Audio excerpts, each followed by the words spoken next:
నమస్తే రమ్మగారు. నమస్తే జయ. రమ్మగారు, మనం పేపర్లో కానీ లేకుంటే న్యూస్లో కానీ చాలా చోట్ల వింటున్నామండి ఎక్స్ట్రా మ్యారిటల్ అఫైర్స్.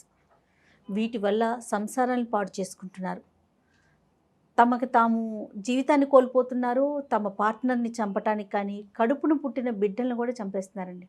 పేపర్లో కూడా చూస్తూ ఉన్నాము. అసలు కానీ ఇలాంటి దరిద్రమైన విషయాల గురించి మాట్లాడుకోవాల్సిన పరిస్థితి కూడా వస్తుంది చూడండి. అవి ఎలాంటి పరిణామాలకు దారితీస్తాయని ముందుగానే ఎక్స్పెక్ట్ చేయకపోవటమా, లేకపోతే ఏదైనా పర్వాలేదు నేను హ్యాపీగా ఉండాలి అనే కాన్సెప్ట్ రావటమా అంటారండి?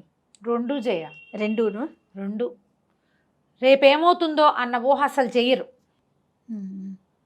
సిగ్గుపోతుందనో, మొహమాటం పోతుందనో, లేకపోతే నలుగురిలో చిన్నపోతామనో, పరువు పోతుందనో అన్న ఊహ చేయటల్లా. ఇవి వాళ్ళ కొత్త కాదు జయ. నా జీవితం నా ఇష్టం, నేను నా ఇష్టం అంతే. ఇప్పుడు నా జీవితం అంటే ఇంకా 5-6 ఉంటారు మన జీవితంలో, కనీసం అది కూడా లేదు. నేనుకి ఏది లేదు, నేను తప్ప నేనే ఇంకా అంతే అంతే అంతే. అలాగే అనిపిస్తుంది. నువ్వు పేపర్ చూడు, ప్రతిరోజు పేపర్లో సాక్రం సంబంధానికి అడ్డొస్తున్నాడు, పిల్లాన్ని చంపేశారు, పిల్లల్ని చంపేశారు, లేదా సెకండ్ మ్యారేజ్ చేసుకుంటే మొదటి ఆ పిల్లల్ని వీళ్ళే చంపేశారు, అలాంటివి. భర్తను అడ్డు తొలగించుకోవటము, సినిమాటిక్గా కూడా. అవునండి. భార్యల్ని అడ్డు తొలగించుకునేవాళ్ళు, దానికి సహాయం చేసేవాళ్ళు. అరే ఏంట్రా నువ్వు చేసే పని అని అనరు ఫ్రెండ్స్ కూడా. నువ్వు చేయకూడదు, చేసేదే చేయకూడని పని, దీనికి మళ్ళీ ఈ రెండో పని చేయటం ఏమిటి? చేసేది ఒక తప్పుడు పని అయితే దానికి తోడు హత్యలు కూడా చేస్తామంటే దానికి సుపారీలు ఇచ్చి డబ్బు అవసరాలు కనపడతాయి కదా ఇట్లాంటివి. అసలు మనుషులు ఎలా అయ్యామంటే మనం ఎంత సెల్ఫిష్గా అయిపోయామో జయ. అవునండి. పూర్తిగా పశువుల్లాగా అవడానికి దగ్గరలో ఇంకా కొంచెం చిన్న ఇది ఉందన్నమాట, గ్యాప్ అంతే. పెళ్ళిళ్ళు చేసుకున్నట్టు ఇప్పుడు ఏదో ఎవరో కాదు, లవ్ మ్యారేజెస్ చేసుకున్న వాళ్ళు కూడా ఎక్స్ట్రా మ్యారిటల్ అఫైర్స్లోకి దిగుతున్నారు. అసలు నాకేం కావాలి అనే ప్రశ్నే ఉండదు వాళ్ళకి. వాళ్ళు అప్పుడు ఏది కావాలనిపిస్తే అది చేసేయటం. విచ్చలవిడితనం కదా, విచ్చలవిడితనము. అంటే ఈజీగా అవతల వాళ్ళని అప్రోచ్ ఎందుకు దొరికేటువంటి రకరకాల దారులు. మనం ఏం చెప్పుకుంటాం జయ, భలే బిజీ, మనకు చాలా బిజీగా ఉంటున్నాం, మనం చాలా స్ట్రెస్ ఉంటుంది. ఇంత స్ట్రెస్ ఇంత బిజీలో ఉన్న పార్ట్నర్కి ఏ న్యాయము చేయలేని దుస్థితిలో ఉండి ఎక్స్ట్రా మ్యారిటల్ అఫైర్స్కి మాత్రం బాగా వెళ్తారు. అది థ్రిల్ ఇస్తుంది జయ, థ్రిల్లింగ్గా ఉంటుంది. జనాలకి కిక్ కావాలి ఎప్పుడు, దానివల్ల వచ్చేవి అనవసరం. అప్పుడు ఆలోచన రాదు కదా జయ, అప్పుడు ఆలోచన రాదు. ఇప్పుడు మనకి ఎట్లా చూడు, ఏదైనా ఒక వస్తువు రుచికరమైంది, పకోడీలు కనపడంగానే తినాలనిపిస్తుంది. దానివల్ల రావచ్చు, ఏమేమి రావచ్చో మనకు తెలుసు కదా, అందరికీ తెలుసు. ఇప్పుడు మానేస్తాము మనం, కొంతమంది మానేస్తారు, కొంతమంది కంట్రోల్గా ఉంటారు. పర్యవసానాలు ఆలోచించుకుని ఇది మనకి సూట్ కాదు, దీంతో ఇబ్బంది వస్తుంది, యాసిడిటీ వస్తుంది, వాడు ఏ నూనె వాడాడో, ఆ పిండి రోడ్డు మీద పిండి ఎంత దుమ్ము పడిందో, వాడి చేతులు శుభ్రంగా ఉన్నాయో లేదో, క్లెన్లీనెస్ లేదు, హైజీన్ లేదు, జర్మ్స్ వస్తాయి. తర్వాత అందులో వేసే పచ్చడితో ఎంబీబీఎస్సిస్ వస్తుంది. ఇలాంటివన్నీ ఆలోచిస్తే చెప్తా కదా లిస్ట్, నీకు లిస్ట్ మొత్తం ఆలోచించుకొని మానేస్తాడు ఒకడు. టెంప్టేషన్ ప్రతివాడికి వస్తుంది. టెంప్ట్ అయిన వాడే టెంప్ట్ అయినట్టు కాదు, టెంప్ట్ కాని వాడికి కూడా టెంప్టేషన్ ఉంటుంది, కానీ వాడు అవడు, కంట్రోల్లో ఉంటారు, వాడు ఆగుతాడు. ఈ టెంప్ట్ అయ్యేవాడు ఒకడు ఉంటాడు, ఇక వాడు దిగుతాడు. ఇందులో మళ్ళీ టెంప్టేషన్లో కూడా కొన్ని రకాలు ఉంటాయి. వీడు ఏమైనా అయిపోని అని దూకేవాళ్ళు కొంతమంది ఉంటారు. వాళ్ళు ఇట్లా బజార్లకి, పేపర్లకి, టీవీలకి ఎక్కుతారు. ఏమైపోయినా సరే, నిజానికి ఆ ఎక్స్ట్రా మ్యారిటల్ అఫైర్స్లో అవతల వాళ్ళు పార్ట్నర్ కాకుండా, తమ సొంత పార్ట్నర్ కాకుండా, వాళ్ళేమీ భూలోక రంబలు కాదు, కానీ వీళ్ళకి ఎక్సైట్మెంట్నో థ్రిల్నో కలిగించే ఒక లక్షణం ఏదో ఉంది వాళ్ళ దగ్గర, అంతే. మగవాళ్ళు అంతే, మొగుళ్ళ కంటే అవతల వాళ్ళు ఎవరో అద్భుతమైన వాళ్ళు అవ్వడానికి ఏం పెద్ద అవకాశం ఉండదు. ఎవడైనా ఒకటేనమ్మా, ఒక అలవాటు అయిపోతే అందరితోటి మొనాటనీ వస్తుంది.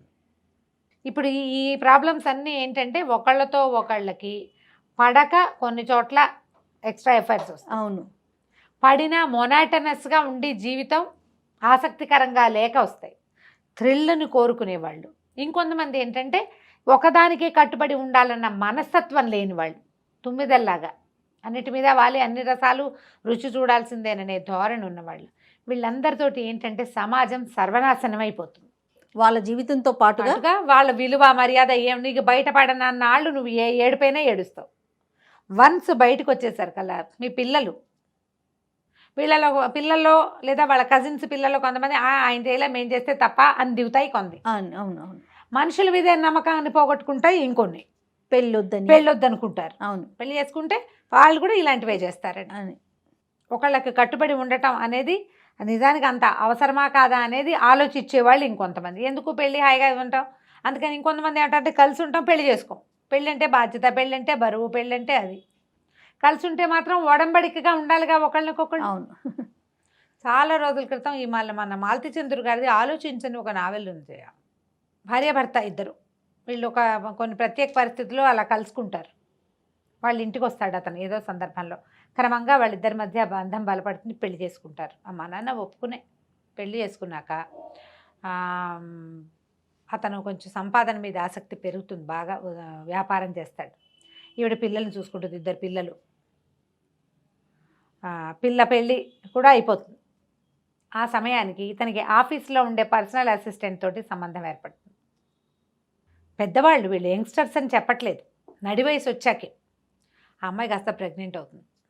అప్పుడు ఈవిడికి తెలుస్తుంది, ఏం చేయాలో తెలియదు, భర్తను వదిలిపెట్టి వెళ్ళిపోతుంది. ఉండనని అతను ఏజ్ పెరిగాక ఏదో ఒక రిలాక్సేషన్ దీనికోసమని ఆ అమ్మాయితోటి సంబంధం మెయింటైన్ చేశాడు తప్ప పంచప్రాణాలు పెళ్ళామంటే అతనికి. భార్య అంటే పంచప్రాణాలు ఉన్న వాళ్ళు కూడా ఖచ్చితంగా ఇలాంటివి చేస్తారు. నా మనసులో మాట ఎంత కరెక్ట్గా చెప్పారు. చేస్తారు. అదే పంచ ప్రాణాలు అయి ఉండి ఎట్లా అఫైర్ పెట్టుకుంటారండి? ఇదేం పెద్ద విషయం కాదనిపిస్తుంది జయ. అప్పుడు అది తప్పు కాదనిపిస్తుందా? అది పెద్ద విషయమే కాదు. నేను తనకేం అన్యాయం చేయట్లా అని వాళ్ళు మోసపుచ్చుకుంటారు. నేను తనకేం అన్యాయం చేయట్లా, ఆస్తంతా తన పేరు మీదే ఉంది, ఇల్లంతా తన పేరు మీద, ఇల్లంతా తన పెత్తనంలోనే నడుస్తుంది, నేను చేసేది పెద్ద తప్పే కాదు. వాళ్ళు చాలామంది చేయట్లా ఇవాళ రేపు అలా అనుకుంటారు. అలాగా తామని తాము నమ్మించుకుంటారు. తను నాకు కట్టుబడి ఉంది, నేను కూడా అలానే ఉండాలి అనే ఇంగితం మాత్రం ఉండదు. ప్రతి వాళ్ళు నా భర్తో నా భార్యో ఇదే చేస్తే నాకు ఎలా ఉంటుంది అన్న క్వశ్చను అసలు రానే రాదు. ఈవిడ ఇంట్లో నుంచి వెళ్ళిపోయాక ఒక ఆశ్రమానికి ఎక్కడికో వెళ్తుంది. అక్కడ బోధలతోటి మెల్లిగా సర్దుకుని ఈ అమ్మాయిని తెచ్చి తన దగ్గరే పెట్టుకుంటుంది. ఆ అమ్మాయితోటి ఆయనకి మానసికమైన సంబంధం లేదు, మానసికంగా అమ్మాయితోటి డిపెండెన్సీ లేదు. అయ్యో పాప అనిపిస్తుంది తప్ప. ఈవిడే ఆ అమ్మాయిని చూస్తుంది. డెలివరీ అయిపోతుంది. ఆ డెలివరీ ఆ పిల్లవాడు బతకడో ఏదో హాస్పిటలైజ్ అయ్యి చాలా ఇబ్బందికరమైన పరిస్థితి వస్తుంది. కూతురు కొడుకు ఎందుకమ్మా దాన్ని తెచ్చి ఇంట్లో పెట్టుకున్నా ఉంటారు. మరి మీ మామగారు దగ్గరుండి పెళ్లి చేశాడు, వీళ్ళిద్దరికీ తాళి కూడా కట్టించాడు, అప్పుడు అడగలేదు, అప్పుడు పోలేదు ఆ పరువు, ఇప్పుడు పోతుంది ఆ పరువు పోతుంది, అందరు నవ్వుకుంటున్నారు, అలా మాట్లాడతారు. ఆలోచించు, పుస్తకం కనుక దొరికితే చదవండి నిదానంగా. మనకి ఇలాంటి బాంధవ్యాలు మన ఇంట్లో వాళ్ళకి ఉన్నా, మనకే ఉన్నా, మనమే పెట్టుకోవాలనిపించిన ఇలాంటి కథలు ఏమైనా చదివితే కొంచెం ఆలోచన మారుతుంది. ఇప్పుడు ఇలాంటి సందర్భంలో ప్రతిసారి ఇలాగే జరుగుతుందా? ఆ రెండో వాళ్ళ కోసమని మొదటి భార్యని పిల్లల్ని అన్యాయం చేసేసేవాళ్ళు, వదిలేసేవాళ్ళు, చంపేసేవాళ్ళు, లేచక్కపోయేవాళ్ళు ఎంతమంది అయ్యారు. ఇప్పుడు ఎన్ని రకాలు వచ్చినాయి. ప్రతి వాళ్ళు కూడా ఆలోచించాల్సింది ఏంటంటే, నేనేం చేస్తున్నాను అసలు? ఒట్టి ఎక్సైట్మెంట్ కోసమే నేను ఇంకొకళ్ళతో సంబంధం పెట్టుకుంటే మనతోటే ఉన్న వాళ్ళది పరిస్థితి ఏంటి అని ఆలోచించట్ల. ఒక వ్యాలిడ్ పాయింట్ ఇందాక మీరు చెప్పింది ఏంటంటే, నేనేం అన్యాయం చేయట్లేదు కదా అంటారు. అదొక్కటే వినిపిస్తూ ఉంటుంది రమ్మగారు. ఈ అన్యాయం చేయటం అంటే ఏమిటి? ఆమెకి ఒకళ్ళకి సొంతమైనటువంటి నీ తాలూకు బాంధవ్యాన్ని, నీ తాలూకు ఎమోషనల్ బాండేజ్ని ఇంకొకళ్ళకి పంచటం తప్ప కాదా? అది డబ్బిస్తావు, ఆస్తి స్వాస్తి ఇస్తావు, అది చాలా నీకు సరిపోతుందా? పిల్లల్ని ఇస్తాడు, ఆ పిల్లల్ని కూడా ఇస్తారు చక్కగా. అది నీకు సరిపోతుందా? నేను నీతోటే ఉంటా, నా మనసు కోసం మాత్రం నేను ఇంకొకళ్ళతోటి స్నేహం చేస్తా. నువ్వు శరీరం కోసం స్నేహం చేస్తావు, నువ్వు మీ ఆవిడ ఎవరితోటైనా ఇంకోళ్ళతో ఫ్రెండ్షిప్ చేస్తుంది మనసు కోసం. ఓకేనా? ఆ ప్రశ్న వేసుకోవాలి కదా. ఆడైనా మొగైనా ఖచ్చితంగా ఇద్దరు అండి, ఆడైనా మొగైనా. మా ఆయనకి అన్నీ నేనే చూసుకుంటాను, అన్నీ నేనే చూస్తాను, కానీ నాకు ఎవరితోటో ఫ్రెండ్షిప్ ఉందని ఆడాళ్ళు చెప్పచ్చా? అట్లా కుదురుతుందా? కుదరదు కదా అస్సలు. ఈ భార్యాభర్తల బాంధవ్యంలోనే ఈ సమస్య వస్తుంది జియా. అవునండి. మన అమ్మ మనకన్నీ చేస్తూ పక్కింటి పిల్లల్ని కూడా మనలాగానే ప్రేమిస్తే మనకు నచ్చుతుందా? అసలు పిల్లలైతే వేరే వాళ్ళ చంటి పిల్లని ఎత్తుకున్నా ఒప్పుకోరు. అవును.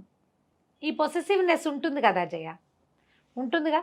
పోని కాదు, మీకు అవతల వాళ్ళ మీద ప్రేమే కుదిరింది, వీలైతే పార్ట్నర్ నొప్పించుకోండి, మీ వశమైతే పార్ట్నర్ నొప్పించి చేయండి. పాత రోజుల్లో ఒక విషయం చెప్పాలి ఇక్కడ. ఆ, జమీందారులు, రాజులు వీళ్ళందరికీ 5-6 భార్యలు, 7-8 మంది స్త్రీలు ఉండేవాళ్ళు. జరిగేవి ఇవి. నేను కొత్తగా చెప్పట్లేదమ్మా. అవునండి. నేనేదో పిచ్చి మాటలు చెప్తున్నాను అనుకోకండి. సరిగ్గా ఎందుకు రమ్మగారు, మనం ఏదైనా రాజుగారి కోటలు అలాంటివి చూడటానికి వెళ్ళినప్పుడు మొదటి రానిది, రెండవ రానిది, మూడో రానిది చూడట్లే.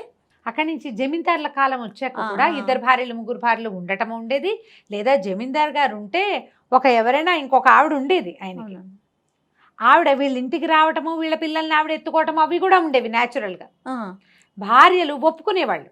ఎట్లా, మేము ఇంట్లో పడి ఉంటాము, ఆయన 10 రకాల వ్యవహారాలు చేస్తాడు, ఆయనకి ప్రెషర్స్ చాలా ఎక్కువ, ఆయన రిలాక్స్ అవ్వటానికి ఈ సాధనాన్ని ఆయన తీసుకుంటే మాకు ఓకే అని ఆడవాళ్ళు ఒప్పుకునేవాళ్ళు. ఇది ఎప్పటి కాలము? నా పాయింట్ సరిగ్గా అర్థం చేసుకోండి నేనేం చెప్తున్నాను. ఆడవాళ్ళు ఇంట్లోనే ఉండే కాలం. వాళ్ళ వల్ల సంసారానికి తప్ప ఆర్థికమైన ఏ వెసులుబాటు వాళ్ళ వల్ల ఉండేది కాదు.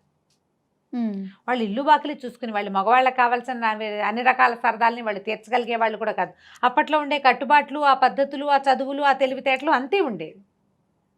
అంచేత ఇంత ప్రెషర్ని అనుభవించే రాజుగారు ఆవిడేమో గడి వదిలిపెట్టి వెళ్ళదు, జమి వదిలిపెట్టి వెళ్ళదు. ఆయన ఏదో ఊరు వెళ్తాడు, ఆయనకి సాయం అక్కడికి ఈ స్త్రీ వెళ్తుంది, రెండో ఆవిడ అక్కడికి ఆయనతో పాటు.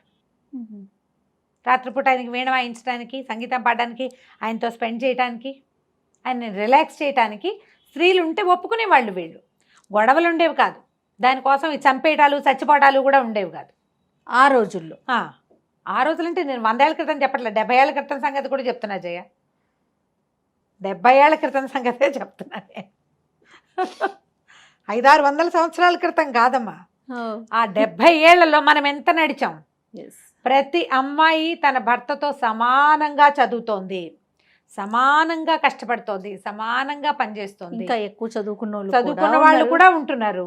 వాళ్ళతో సమానం కాకపోయినా సంసారానికి కావాల్సిన, ఇప్పుడు మొగుడుకో 50 లక్షల సంవత్సరానికి అనుకో, ఈ పిల్లకో 25 లక్షలైనా ఉంటున్నాయి. ఈ పిల్ల 25తో పాటు ఈ కొంపగోడు వ్యవహారం ఉంది కదా, అత్తమామ, ఇల్లు వాకిలి, పిల్ల జల్ల, మేడు, ఇవన్నీ ఉన్నాయి కదా. ఇవన్నీ వీళ్ళు చూసుకుని భర్తలకి దగ్గరగానే వీళ్ళు కూడా సంపాదిస్తున్నప్పుడు వాళ్ళకి పూర్తి న్యాయం చేయాలా వద్దా, అంతే. అది కదా మనం ఆలోచించాలి. ఖచ్చితంగా అండి. ఈ పాయింట్స్ని మనం ఆలోచించకుండా పూర్వకాలం 2-3 ఉంచుకునే వాళ్ళని చెప్తే ఎట్లాగా పళ్ళు రాలగొట్టాలనిపిస్తుంది. నేను ఆ మాట చెప్పట్ల. పాత సంగతి ఎందుకు చెప్తున్నానంటే అప్పటి పరిస్థితే వేరు. అవును, ఆ రోజులు, ఆ పద్ధతులు, ఆ వ్యవహారాలు వేరు పూర్తిగా. ఆడవాళ్ళకి అసలు కనీసం ఇట్లా ఆరోగ్యాన్నో సౌందర్యాన్నో పోషించుకునే అవకాశం కూడా ఆ రోజు ఉండేది కాదు. ఇప్పుడు అన్నీ పెరిగినాయి, మరి దాంతోపాటు ఇవి పెరిగి చచ్చినాయి. సంబంధాలు అప్పుడు ఉండేవి, ఇప్పుడు చావులకి వచ్చింది కదా. అవును, చావులు, డివోర్సు, మళ్ళీ పునర్వివాహాలు, ఆ మధ్యలో పడి పిల్లలు నలిగిపోవటం. మా అమ్మ నాన్న, మీ అమ్మ నాన్న అని చెప్పుకోవాల్సిన దుస్థితి. నా పిల్లలు, నీ పిల్లలు, మన పిల్లలు అనుకుంటూ. ఆ పిల్లలు ఎప్పటికైనా సాటిస్ఫై అవుతారా వీటి వల్ల? ఎంత బాధపడతారు పాపం. అది కదా మనం ఆలోచించాలి. ఇప్పుడు తప్పనిసరి పరిస్థితి, దుర్వ్యసనాలు, వాళ్ళతో చాలా బాధలు, ఏవో కష్టాలు, జబ్బులు అంటే పోనీ అనుకోవచ్చు, ఏమీ ఉండదు. ఆ క్షణానికి ఎవరైనా ఆడో మగో కనపడితే వాళ్ళని చూసి టెంప్ట్ అయ్యి, కంట్రోల్ లేక, జీవితం పట్ల అవగాహన లేక, రేపొద్దున ఏం ప్రాబ్లం వస్తుందో అన్న ఆలోచన లేకుండా, భవిష్యత్తు ఊహించకుండా, నా పార్ట్నర్ కూడా ఇలాగే ఎవరైనా చూసి లాలచి పడితే ఏమవుతుంది మన జీవితం అన్న ఊహ లేక అంతే తొందరపడిపోతారు. ఆలోచించండి. ప్రధానంగా మనకు కావాల్సింది ఏంటి? సెల్ఫ్ కంట్రోల్ అని ఒక పాయింట్ ఉంటుంది, దాన్ని వృద్ధి చేసుకోండి. ఆడైనా మొగైనాను.